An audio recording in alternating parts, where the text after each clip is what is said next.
இன்றைய விடுதலையில் பல்வேறு செய்திகள் இடம் பிடித்திருக்கின்றன. லேப்டாப் என்பது பரிசு பொருள் கிடையாது.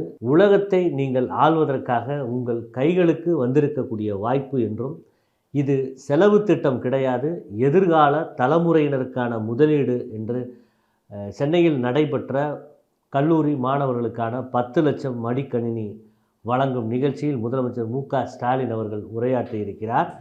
கடும் எதிர்ப்புகளுக்கு பிறகு பட்டியல் ஜாதி மற்றும் பழங்குடியினருக்கான தேசிய வெளிநாட்டு கல்வி உதவித்தொகை இடங்களை இரட்டிப்பாக்க சமூக நீதி மற்றும் பழங்குடியினர் நல அமைச்சகம் திட்டமிட்டிருக்கிறது.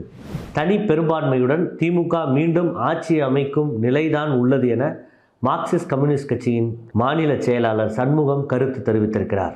கிக் தொழிலாளர்கள் நல வாரியத்தில் பதிவு பெற்ற 100 தொழிலாளர்களுக்கு மானிய விலையில் ஸ்கூட்டர் வழங்கும் திட்டத்தை முதலமைச்சர் மு.க.ஸ்டாலின் அவர்கள் தொடங்கி வைத்துள்ளார். உச்சநீதிமன்ற ஆணையை காற்றில் பறக்கவிடும் பாஜக ஆளும் மாநில அரசுகள் குளிர் மற்றும் மழைக்காலங்களில் வீடுகளை இடிக்கக்கூடாது என்ற உச்சநீதிமன்ற கடுமையான எச்சரிக்கையை மீறி டெல்லி அரசு அப்பகுதியில் உள்ள குடிசைகளை இடித்து வருகிறது. வெனிசுலா நாட்டு அதிபர் நிக்கோலஸ் மதுரோவை அமெரிக்க நாடு சிறைப்பிடித்திருக்கிறது. வெனிசுலாவை இனி நாங்கள் தான் நிர்வாகம் செய்வோம் என்று ட்ரம்ப் அறிவித்துள்ளார்.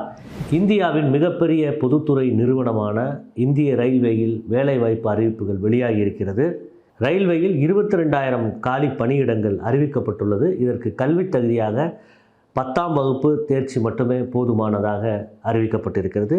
ஆபாசமான மற்றும் சட்டவிரோத உள்ளடக்கங்களை நீக்குவதோடு இதுபோன்ற பதிவுகளை தொடர்ந்து வெளியிடும் பயனர்கள் மற்றும் கணக்குகளுக்கு நிரந்தர தடை விதிக்கப்படும் என்று எக்ஸ் சமூக வலைதள நிறுவனம் அறிவித்துள்ளது.